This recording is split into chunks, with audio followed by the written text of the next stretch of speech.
Click to subscribe my channel and press the notification bell for never miss another updates. जब भी Apple का नाम हम सुनते हैं तो डायरेक्ट हमारे ध्यान में एक ही लोगो आता है, वो कटा हुआ एप्पल।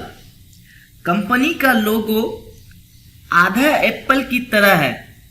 ये आधा क्यों है, इसके बारे में कई यूजर नहीं जानते, तो मैं आपको आज बताऊंगा कि ये एप्पल का जो लोगो है ये आधा कटा हुआ क्यों है।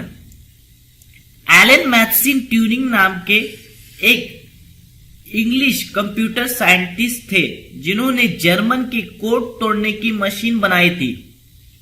इस मशीन का नाम ट्यूरिंग मशीन था। ऐसा कहा जाता है कि एलन पर सरकार ने कई जुल्म किए थे और उनको मेंटली हरास्ट भी किया था, जिससे एलन ने खुदकुशी कर ली। ये सुनने में आता है कि उन्होंने सेब को साइनाइड में रखा और सुबह उठकर उसको खा लिया और बाकी बचे हुए सेब को टेबल पर रख दिया। टेबल पर रखा सेब ही एप्पल का ही लोगो बन गया।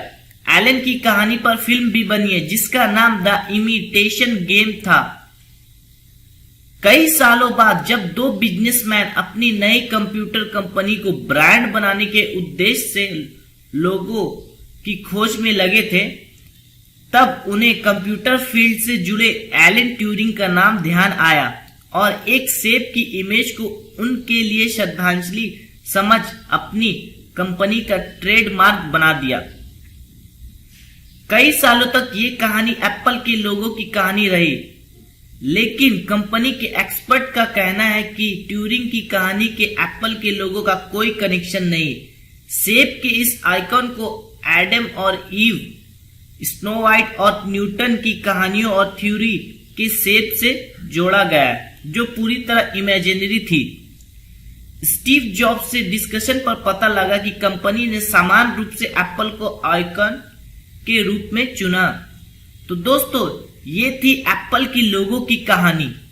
अगर आपको हमारे ये दिए हुए इंफॉर्मेशन पसंद आए तो प्लीज हमारे इस वीडियो को लाइक कीजिए।